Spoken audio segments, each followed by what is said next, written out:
Hello and welcome everyone to another book to game comparison video. Today I'm going to be talking about The Haunted Carousel. I will be comparing the novel from 1983 with the computer game which was released 20 years later in 2003. I'm really looking forward to talking about these two stories because they are quite different. There certainly are some similarities, as I'll get into, but there are many differences, which has made this in some ways a rather complicated comparison video to do, as you will find out shortly. So with that, let's begin. So as I usually do, I will start with the book. This is book number 72, The Haunted Carousel of the Nancy Drew Mystery Stories series. So in this tale, Nancy is challenged by a reporter named Rick Jason to find out why the local merry-go-round is starting up during the night. So this has been going on for quite a while. The carousel at the Riverside Park has been turning on in the middle of the night, lights blaring, sound going off, and it's drawn a lot of attention. We have people who are neighbors who are observing this, the carnies who are staying on site, and it's received a lot of attention. And Nancy decides that she's going to give this a whirl, so she will try and figure out what's causing the carousel to turn on. She doesn't believe that it's actually haunted. And because Nancy's agreed to this challenge, Rick is a reporter, as previously noted, and he decides to print a story about this. So this challenge is made public, and Nancy receives a bunch of phone calls about people suggesting to her what is actually going on. In amongst these calls, she also receives a call from a young lady named Joy Trent, not calling about the carousel, but she'd like help solving these riddles that her father has left her, and he has recently passed away. And Joy hears about Nancy because of all this attention through the newspaper that Rick has basically instigated. So before we get into too many of the details of actually going through the book, I'll note the characters. So as already mentioned, we have Rick Jason, who's a reporter. We have Officer Doyle, who is essentially a security guard. He is a police officer, but he's at the park all the time. We have Leo Novak, who runs the carousel. Fingers Malone and Baldy Krebs, who are both wanted criminals. Joy Trent, who has also been mentioned already, just a young woman who would like Nancy's help. Salma Yali, who is Joy's aunt. Rose Herod, who we see at the carnival grounds as well as at Joy's. Her story is a little complicated without getting into spoiler territory, so I'll get to that a little bit later. And then Arno Franz, who Nancy meets at the carousel, and he basically provides some information about it. He's not actually a prominent character, but he does come up toward the end of the book as well, and I'll mention that in a little while as well. So basically, as the book goes on, Nancy, of course, is looking into what's happening with the carousel. She's also trying to help Joy solve these riddles, and Joy doesn't know much about her mother, and that's sort of the purpose of these riddles, is to let Joy know about her parents and more about her mom, who'd passed away when she was really young. She was ill. And Nancy sort of discovers that she has three mysteries that are intertwined. And so here is where we're going to get into the culprit, so some spoilers. Leo Novak, who is the proprietor of the carousel, he's the one who starts it up at night. He does this by a remote relay, so a remote control. And this is because he wants to find the carousel horse owner who'd bought a carousel horse many years earlier. He realizes that that horse has some value. So by bringing attention to this carousel as though it's haunted, maybe the owner of that horse will, present themselves to him, and maybe he can get the horse back. There's also Malone and Krebs, who are also looking for that horse, but for a different reason. Malone had stolen diamonds in that horse 20 years earlier when he was on the run after a heist he pulled. So he's trying to recover these goods from a couple decades earlier. And then as far as Joy goes, Glory holds the story of her mother.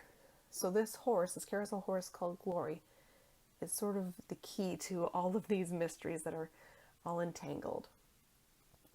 And that is basically the book, and it's quite complicated. I had a hard time keeping track, and I don't know if that was because I had recently played the game and was expecting more elements of the game to show up in the book. and they didn't.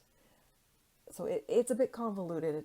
There's a lot going on in the book of the Haunted Carousel. And I'll talk a bit more about that when I do the comparison between the book and the game. But for now, let's go back and talk about the game. So this is the 8th game, also titled The Haunted Carousel. And it's set up a little bit differently. Nancy's not challenged. She's actually invited to Captain's Cove Amusement Park by Paula Santos. And that's the name of the park in the game. It's different than in the book. Paula happens to be a friend of Nancy's dad, and she would like help trying to figure out why their carousel has started up on its own, but also who is responsible for the theft of one of the horses. So one of the carousel horses has also been stolen off of the carousel. Nancy also learns that many years ago there was a jewel heist, and some of the jewels were found at the park. And she begins to wonder if the two cases might actually be connected. So the characters in this telling of the story include Paula Santos, who we've already mentioned, is the owner of the park and a friend of the Drews. Harlan Bishop, who is a security guard. Joy Trent, who basically deals with the finances. She's in admin. Ingrid Corey, who's the chief engineer. Elliot Chen, who's the art director. Miles the Magnificent Memory Machine, who is not a human character but has a rather important role in the game, so I thought I would mention him as a character. He is a source of clues for Joy and Nancy. Tink Obermeyer, who helps with learning about the carousel and the roles for playing music. We only encounter him on 2, maybe 3 occasions. And then Detective KJ Paris, who, based on the title there, is a detective, and he's a source of information about that old jewel heist. So as we go about playing the game, and Nancy does her detecting, she discovers that the carousel horse was stolen in order to make forgeries. And then those forgeries were going to be sold on the black market, and Elliot is the perpetrator in this story. This game is far more simple than the book. It's pretty straightforward, not as many mysteries going on. But again, we'll talk about that in a bit more detail in a moment. So now, the most complicated part of this is comparing the two materials. And as I already mentioned, it's kind of tricky in this one. The first few things are pretty basic. So our storyline in many ways is the same. So Nancy is asked to solve a mystery about a carousel that turns on its own in the middle of the night. Nancy also helps Joy with her father's riddles. So those two premises are the same, and they're sort of the key points of both stories. Few changes are in the book. There's also a team of pickpockets who Nancy encounters, and they have quite a role in that story. We don't encounter them in the book, in the game. In the game, the carousel horse is also stolen. So in the book, it's not stolen, it's been replaced on more than one occasion, but it's never stolen. In the game, it is stolen. And there's also an injury involving the roller coaster. No such thing happens in the book. The book is strictly about the carousel. So the second thing to look at is the location. In the book, it's just set in River Heights and in various places. Riverside Park, which is where the carousel is located. Also the river. There's visits to other houses in different towns. You hop around a whole lot in the book. In the game, we're in Captain's Cove, New Jersey, an entirely different state, and just at the amusement park. So there are some changes already there. The third thing, so now I'm going to look at the characters, and I'm going to start with Joy because she is the only character who is taken from the book and brought into the game. And even she is a little different between mediums. So Joy, so as I've noted here, is the only character from both mediums. She's a young woman whose parents have both passed away, and her father left her riddles to help her remember her mother. And there's also a carousel horse by the name of Glory that was given to her when she was a child. So that basic outline for Joy is the same. In the book, she happens to be a teenager, so she's a bit younger than she is in the game. And she's living with her aunt, and she's much more energetic than the game counterpart. She's quite lively and excited and keen. And she hears about Nancy through the newspaper because of this challenge to help solve this carousel mystery. And her dad has left her written messages, some of which are hidden, to lead her to information about her parents and their story, and more specifically about her mom, and sort of the alienation with the maternal side of her family. And another thing, it's not a big deal, but it is a small difference, it's her dad who buys Glory for her. In the game, Joy is a young adult, so as already mentioned, she's a bit older in the game, and she works at Captain's Cove. So that's where she meets Nancy. It's not because she's heard of her and wants her help. Nancy's already there trying to solve a different mystery. And her dad was once a co-owner of the park, so this connection to the park is unique to the game. He, being her dad, built Miles the Magnificent memory machine to help Joy remember her mom. So rather than these written notes, we have this mechanical contraption who's providing these riddles and clues. And the other little thing about Glory is her mom bought Glory in the game rather than her dad, and was purchased on the day that Joy turned 4 and her mom died. So a really tragic day for her. And Joy in the game is much more sullen. She's not particularly cheerful. As Harlan describes her, she's rather joyless. So sort of her personality is different. So now I've sort of lumped characters together who are kind of similar or take on similar roles. I sort of thought this was the best way to then compare the characters, since there are no other characters who are actually the same between mediums. So we have Rick Jason, Leo Novak, and Paula Santos. So this is sort of the introduction to the mystery.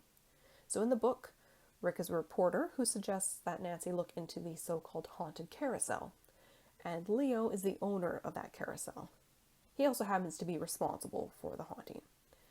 In the game, Paula is a friend of Carson and is the owner of Captain's Cove Amusement Park, and she's the one who wants Nancy's help. So we have a single character in the game who invites Nancy and is the owner. In the book, there were 2 separate characters, one of whom is actually responsible for the haunting, which is not the case with the game. Next, we'll look at Fingers, Baldy, and Elliot. And they are some of the culprits, because again, there are multiple culprits in the book. In the game, there's just one. So starting with the book, Fingers Malone and Baldy Kleps are thieves. They are first introduced as pickpockets, and they are trying to recover jewels that were hidden in a carousel horse 20 years earlier by Malone himself. He went to prison, which is why they've been sitting in this horse for 2 decades. So sort of their game counterpart is Elliot, although he's not, a thief off the bat. He's actually the art director at the amusement park, so he works there. There's nothing initially suspicious about him. He steals the carousel horse, and he does this in order to craft and sell forgeries of the horse. He fakes the hauntings, and that again is different from the thieves. They don't fake the hauntings, that's Leo Novak. But Elliot in the game fakes the hauntings in order to bring attention to the horse or horses, because he's making more than one copy. And this is so that buyers on the black market are aware of it, so that when they hear of it, they'll know to buy it. They'll know its story already. So then we're going to sort of look at security and police, and they come in the forms of Officer Doyle, Harlan Bishop, and Detective KJ Paris. So in the book, we have Doyle, who plays a really minor role. We see him a few times helping to track down the pickpockets, and at the very end to trick Novak into revealing that he's the one who's been behind the hauntings. So he's really minor. Then in the game, we sort of have 2 more people who take up this role. We have Harlan, who is an ex-convict, and we could maybe say that that bit of his character is taken from Fingers Malone, and he works as a security guard at the amusement park, and he's trying to prove that he's trustworthy, and he really wants to catch the culprit. So he is quite genuine, and he means to be a good person. And then we have KJ Paris, who provides information about the old jewel heist. So we have some similar characters, but none of them are actually the same between book and game. And then I've got sort of 2 more lumps of characters. Bear with me, we're almost through this. We have Selma Yali, Rose Herod, Arno France, and Ingrid Corey. These characters just have no duplicates between the 2 mediums. So Selma is unique to the book in that she's the aunt of Joy. She's really stern and they don't get on, and she's her guardian, temporarily at least. Then we have Rose Herod, who we learn at the end, so big spoiler alert, is the twin sister of Joy's dead mother.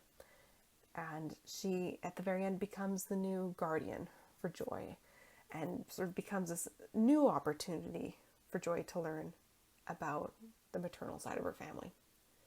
Arno Franz, who I mentioned earlier, we see early in the book, provide some information about the carousel. He is actually an insurance investigator, so he's also trying to track down Fingers Malone and Baldy Kleps because of this diamond heist from 20 years earlier.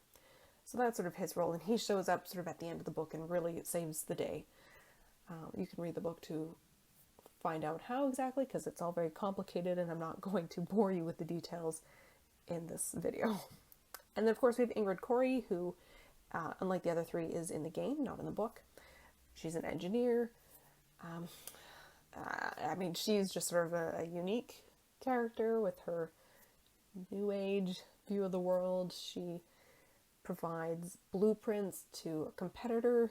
That's sort of her big secret, but you know, she's really not taken from any book character. She's truly unique to the game, and I don't really think drives the story a whole lot. She's interesting. But yeah, she, like the other three, is unique to the story we find her in. So then the last lump of characters, these are not people we speak with, but people we learn about. Walter Cruz and Rolf Kessler.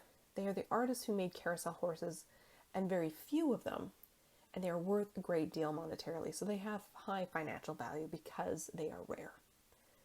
So in the book, Walter Cruz made Glory. In the computer game, Rolf Kessler made Glory. So there we go. And now we can move away from the complicated stories of the characters that are so vastly different between mediums. And now we can talk about things that are actually consistent between the two. So we have the carousel horse. It is named Glory. It is purchased for Joy when she is a child.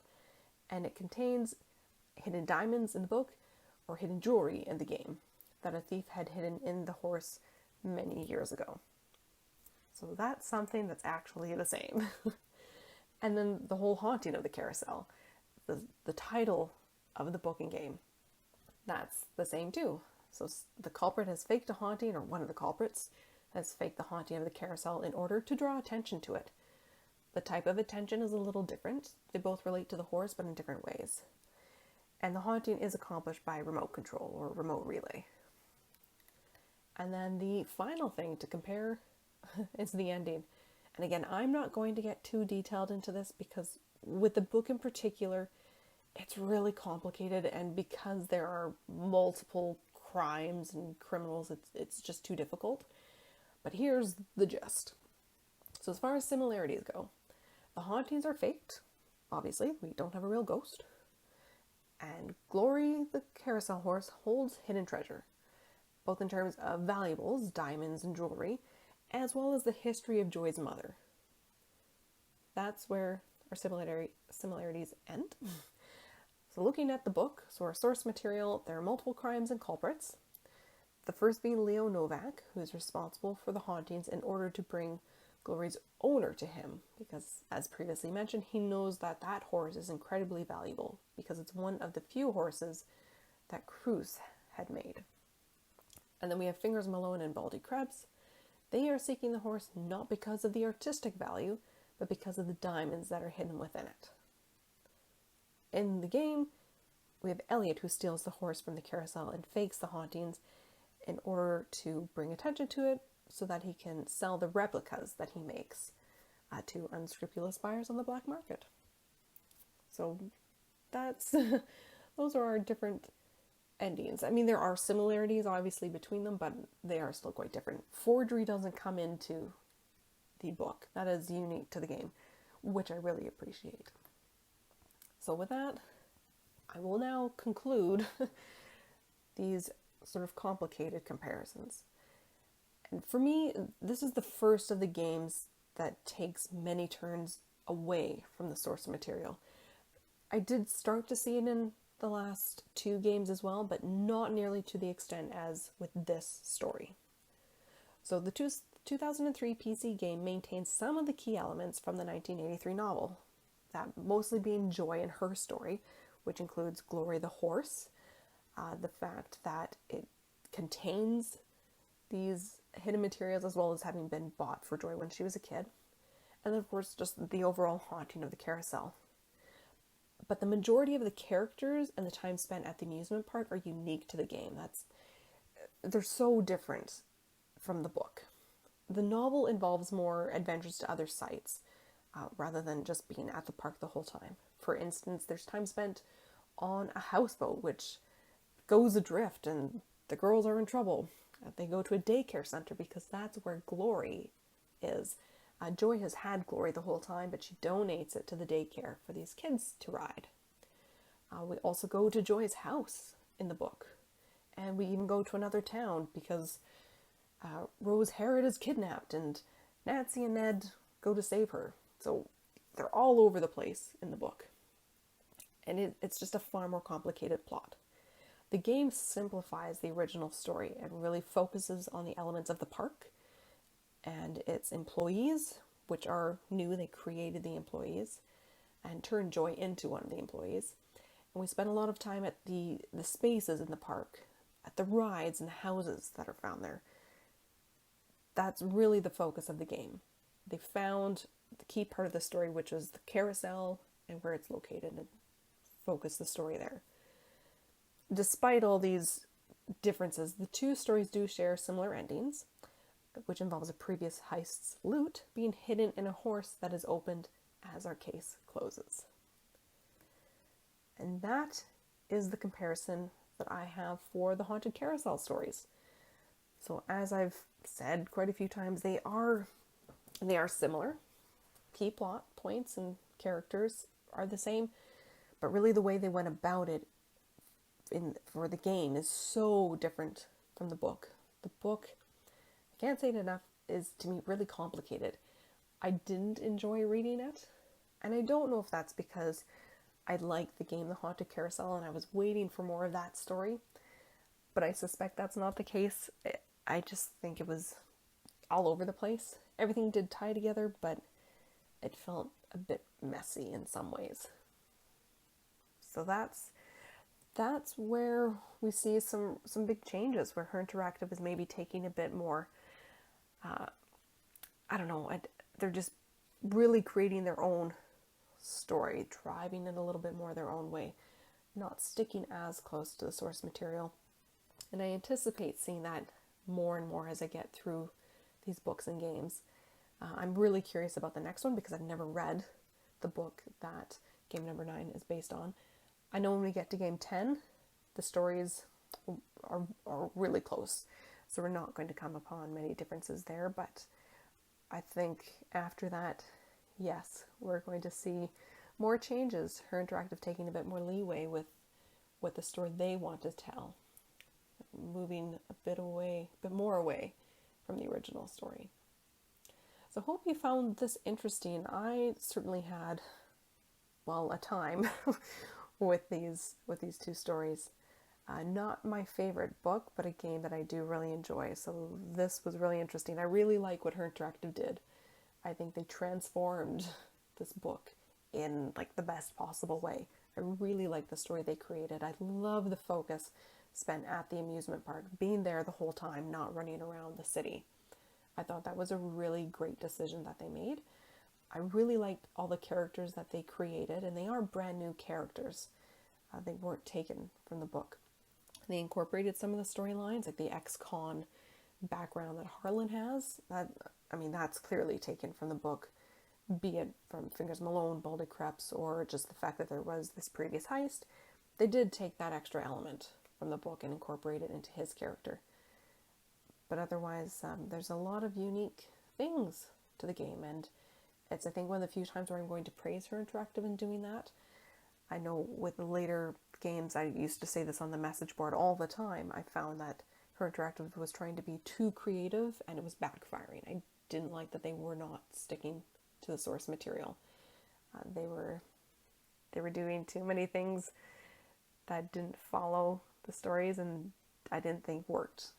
I thought they were trying to be too cool, trying to be too similar to other popular games, or just trying to really stand out. And for me, they were standing out in a really negative way. But with this game, that's not the case. I think they did a superb job. I really loved what they did. As I said, this was a great transformation from book to game. All right, thank you very much for taking the time to watch this video. I hope you found it interesting. I certainly did. Like I said, I had quite the time with it, and I'm curious to see what the next one's going to be like. So until then, stay safe and have a great day. Bye-bye now.